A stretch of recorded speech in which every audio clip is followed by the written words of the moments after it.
Interest in real estate? How about wealth? Well, they go hand in hand. And here, you'll learn all about it. Welcome to Be the Bank, a podcast where we discuss and debate the topics centered around real estate investing. Your host, Justin Bogard, shares insights into investing in real estate to create real wealth and passive income for you and your family. He'll share stories of real estate investments done right, walk you through the process of owning a real estate note, and most importantly, educate you so you can be the bank. This is Be the Bank, brought to you by Bright Path Notes. Now, here's your host, Justin Bogard.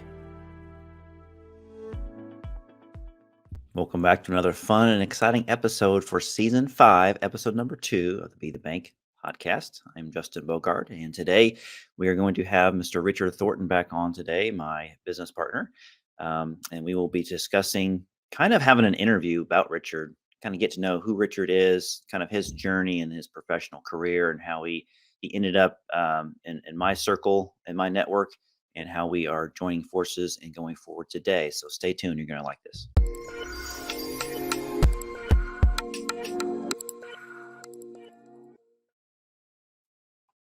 Richard, if they gave out an award for the most podcast blunders bloopers for an episode, I think I would take the cake for the episode number 2.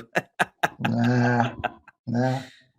How Hey, are I was you? going to say, good. I'm good, thanks. I was going to say, I like your new apartment. The view out the window there is fantastic. We are mobile investors, and we're just all over the world traveling.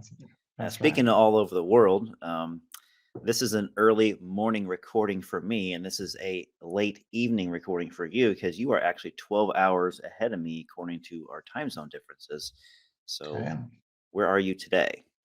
I am in Dalat, Vietnam, as we speak, which is about 5,000 feet up in the hills in the coffee region of Vietnam, central Vietnam. Did you say the coffee region?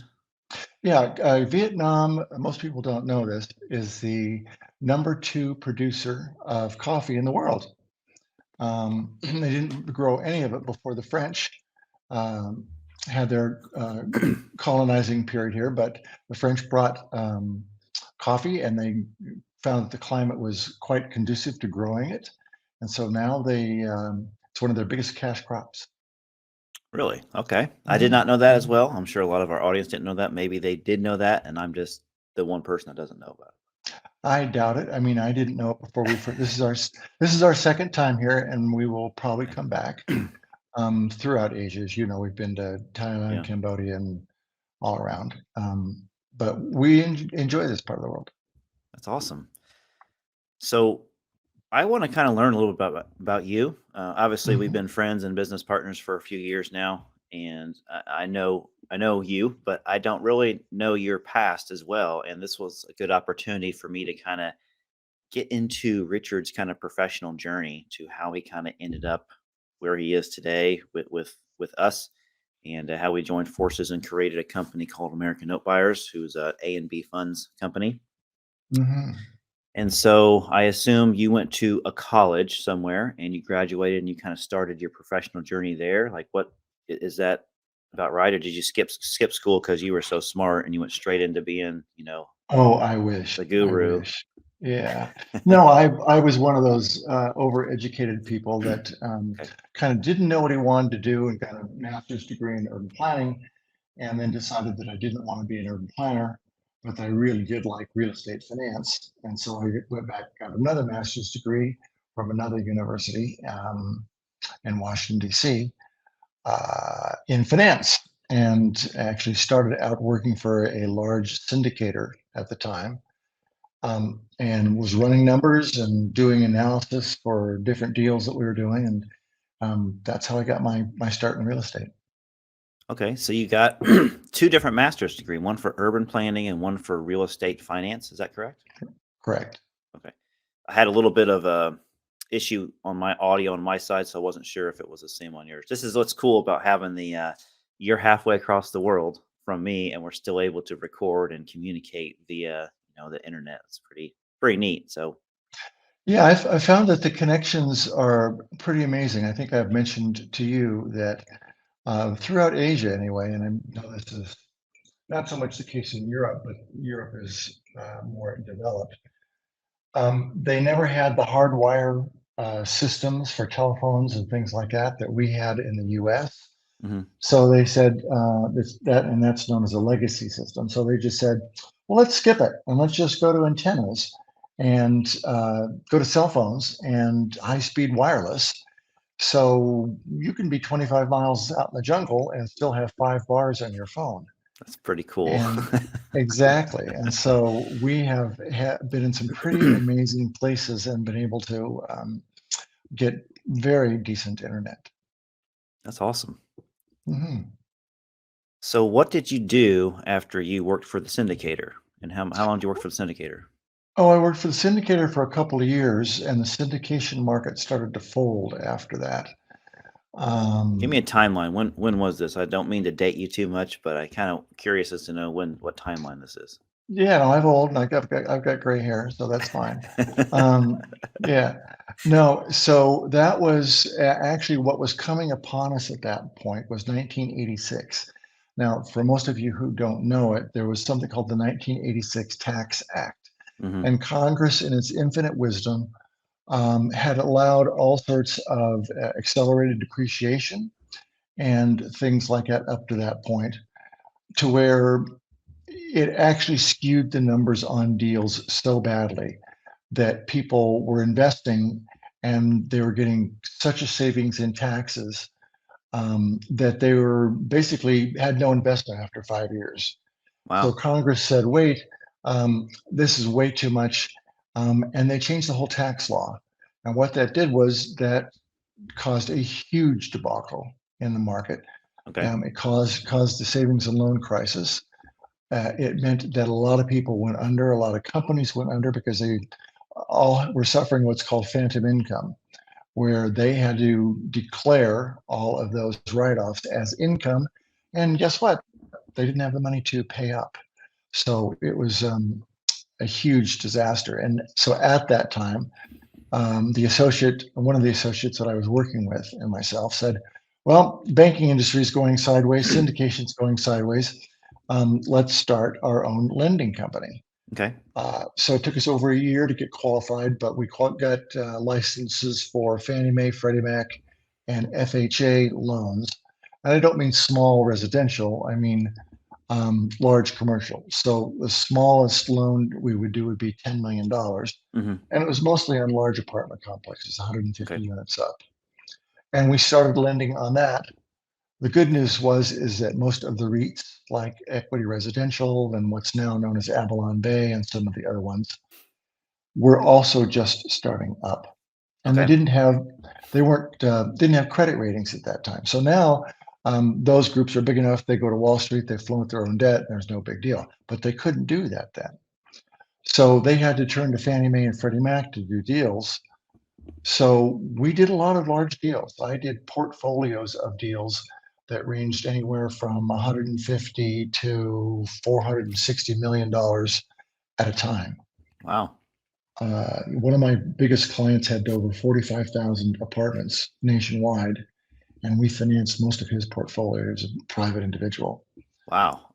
So yeah, so by the time we sold the company,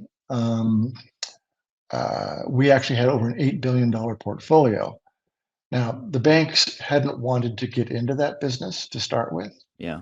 but when we, as a boutique company, and some of our competitors started to have portfolios that were north of $5 billion, they started to take notice because we were larger than a lot of the savings and loans at that time. Okay.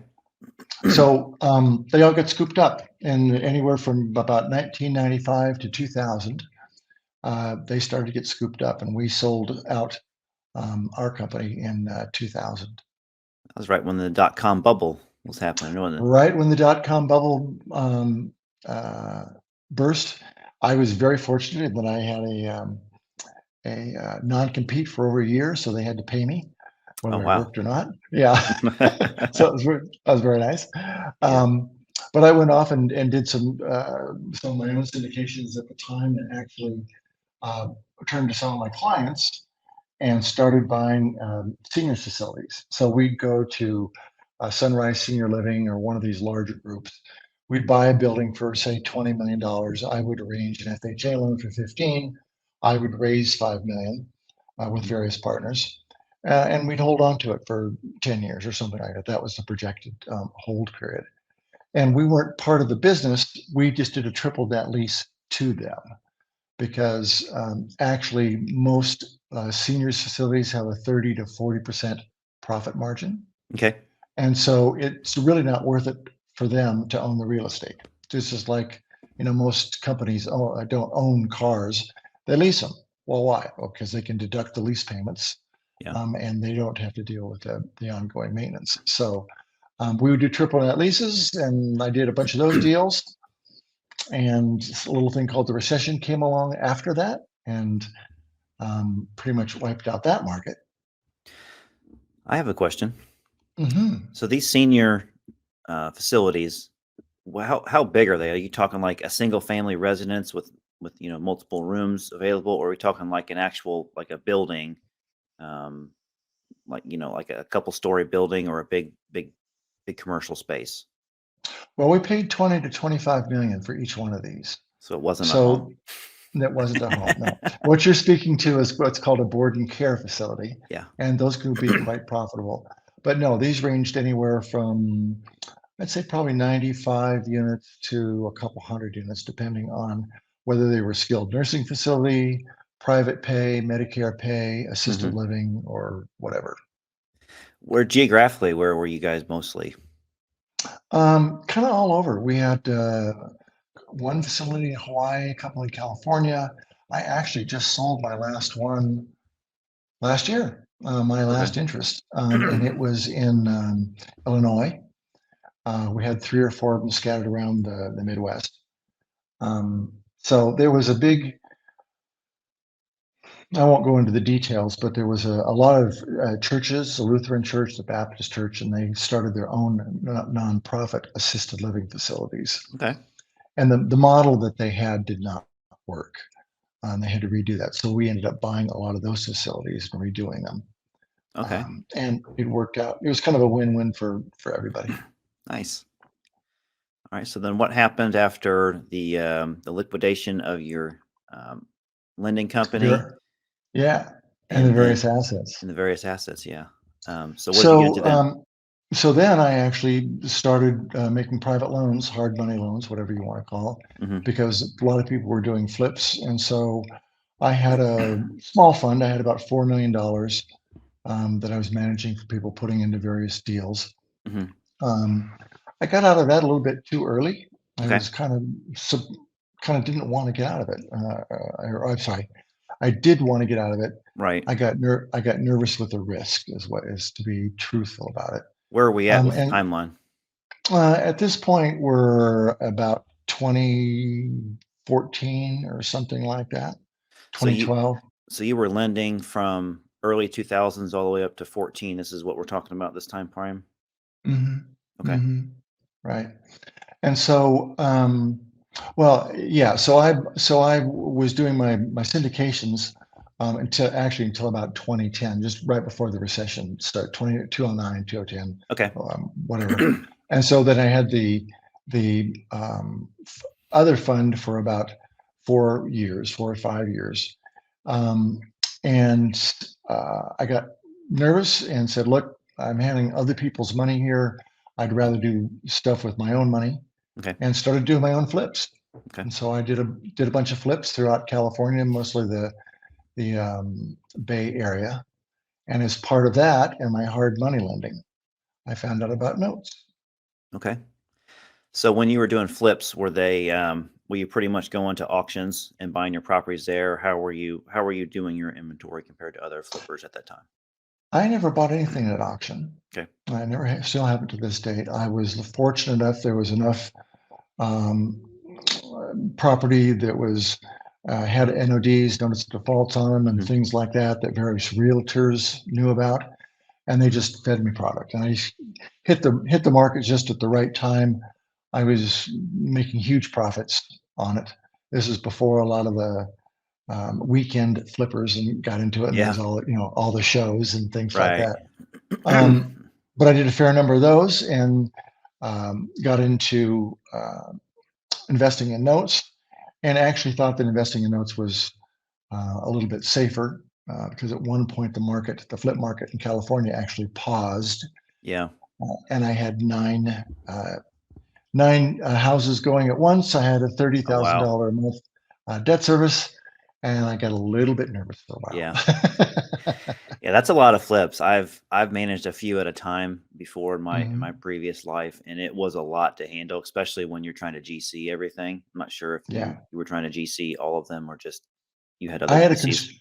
Yeah, yeah, I had a construction partner, so I was the money guy. good. And my construction. I mean, I know a fair amount about construction, but not to the level that is Yeah. necessary for that type of thing. So, So but that, the numbers got too big.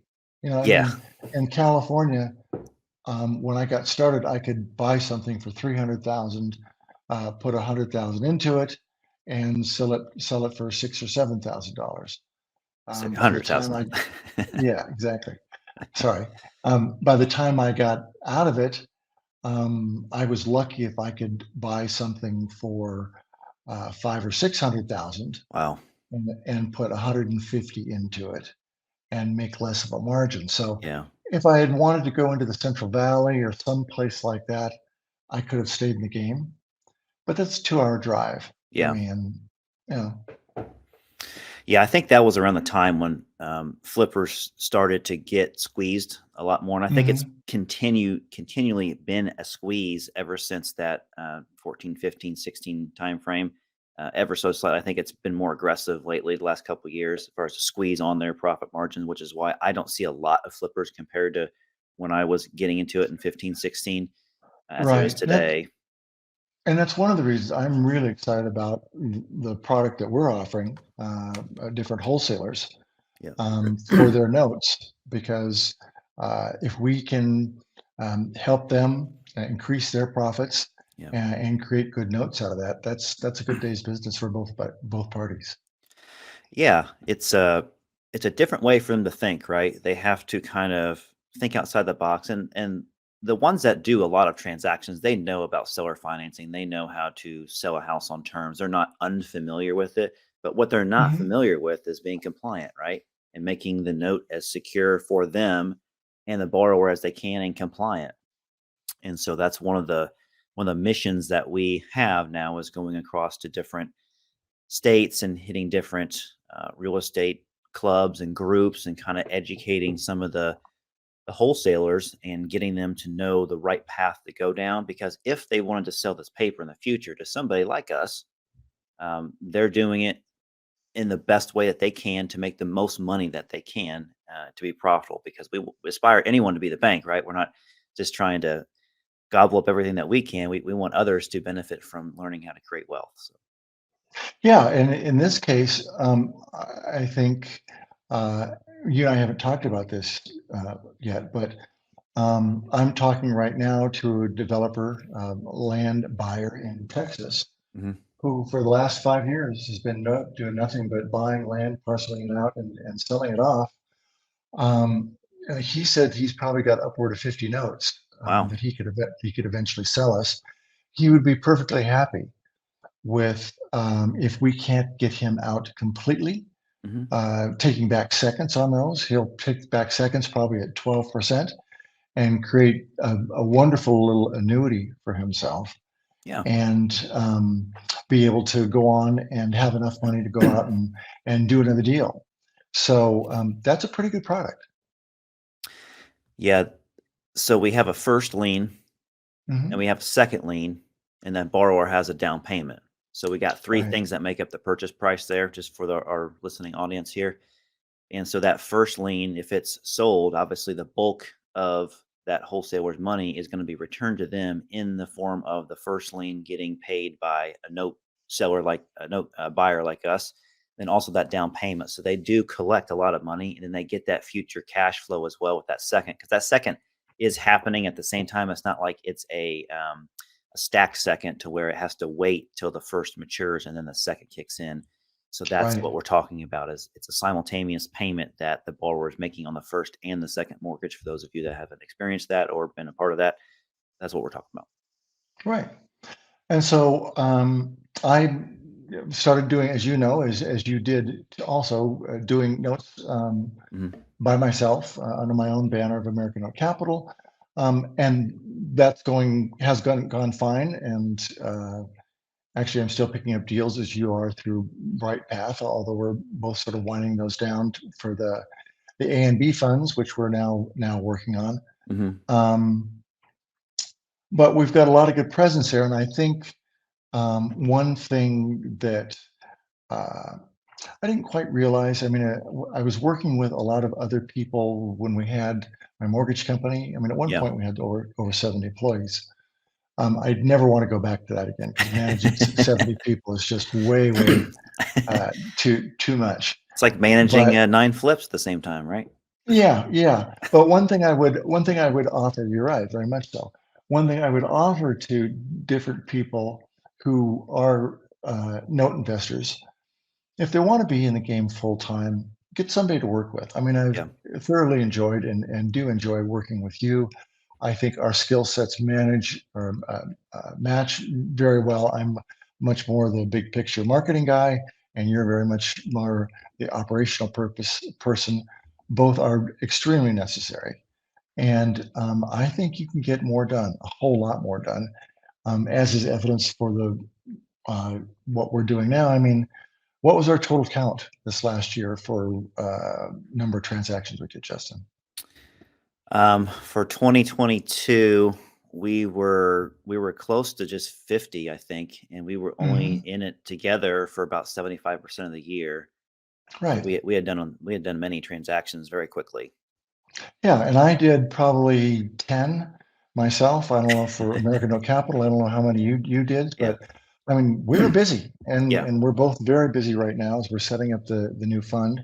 I think it's going to be very competitive what we're offering for returns, and we're very willing to talk to people about that if they'd ever like to know anything more about it. But it's a good time to set up a fund given where we are in the market right now.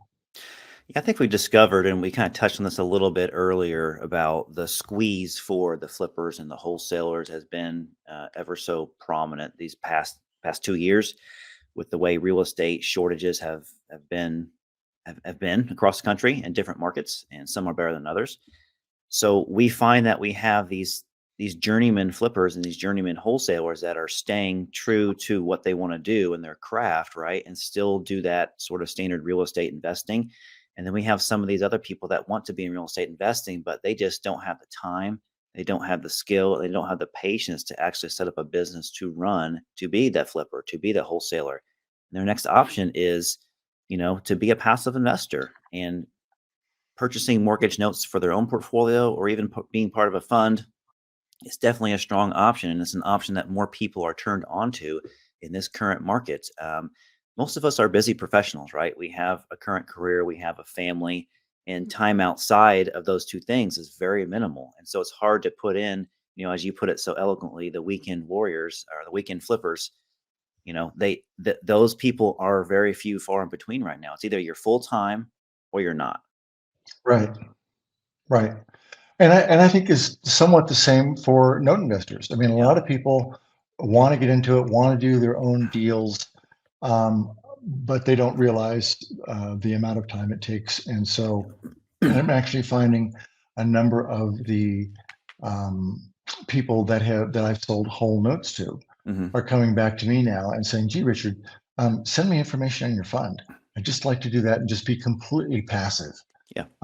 Not that their notes are taking a long time, but they want it done for you. They really don't Yeah. want to put up with the day to day.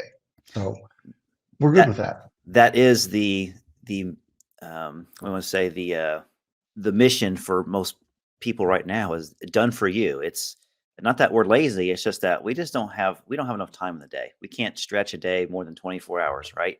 It is finite. It's just 24 hours.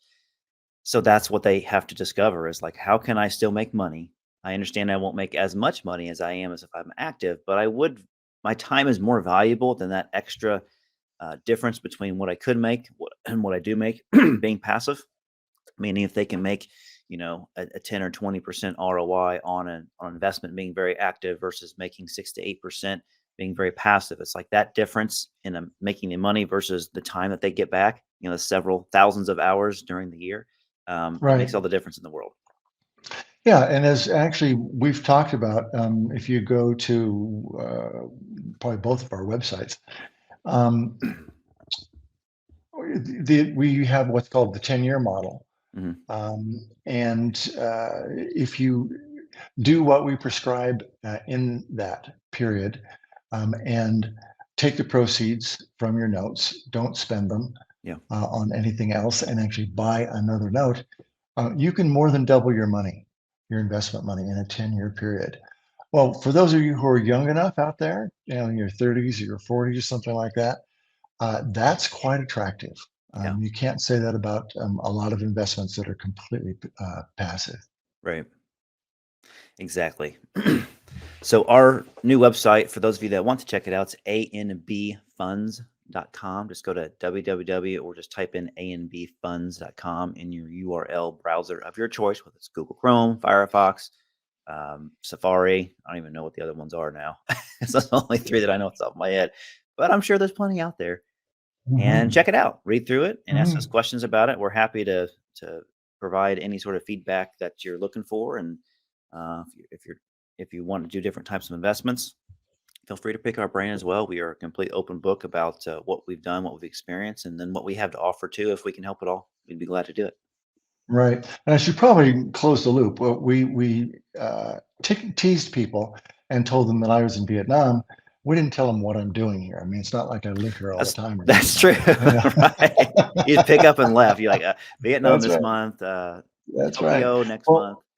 right. Well, this is a bit of an experiment. I mean, this is a 5-week sojourn, and these last 2 weeks we have been staying in Airbnbs. We're in one now, and we were in another one last week in different cities, and we're testing out what it's like to work remotely. I mean, people say, "Well, gee, the note business can be done from just about anywhere," and I'm testing that out.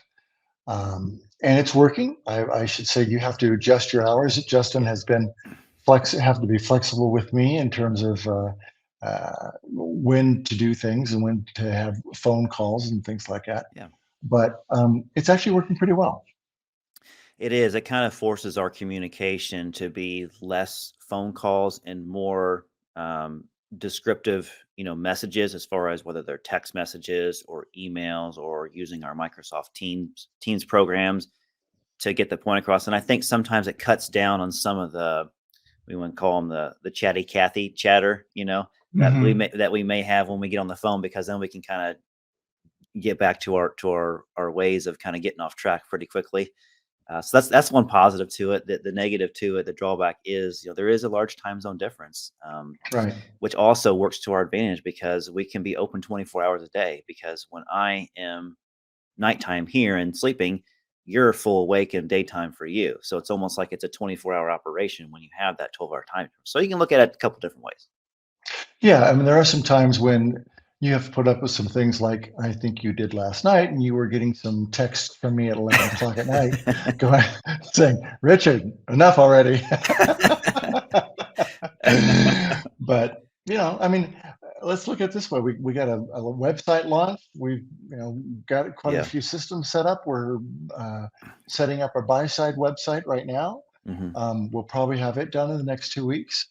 And I think as of February 1st, we will be full bore raising money. We actually have more deals to do right now that we have money. So please send money. Anybody, just send us money. That we don't. We'll figure doesn't out have to the be sent up. details Yeah, later. just send money. Totally joking. Boxes, We are totally joking. shoeboxes, anything you want. So. We're totally joking. This is not serious. That's right. We do things the right way. That's right. That's right. All right, Richard. Well, thanks a lot for helping me out with this podcast, episode number 2 today of season 5 of the Be the Bank podcast. And it is brought to you by American Note Buyers, our new company, which is an A&B Funds company. And I will see you. You will be back home in good old Petaluma, in one of our offices in Petaluma, in a couple of weeks.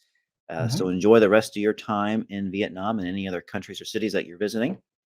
And feel free to do that FaceTime like you talked about earlier when we were offline, so I can see the kind of the street life out there in Vietnam. So I'm Justin Bogard, and my partner Richard Thornton's.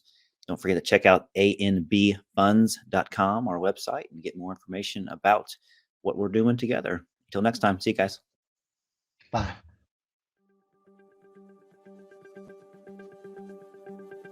Thanks for listening to Be the Bank. We hope you learned something from today's show. If you enjoyed this episode, please rate and review us. Plus, check out our Bright Path Notes channel on YouTube and follow us on Facebook and Twitter at Be the Bank and on Instagram at Be the Bank Podcast. Be the Bank is sponsored by Bright Path Notes. Thanks again for listening.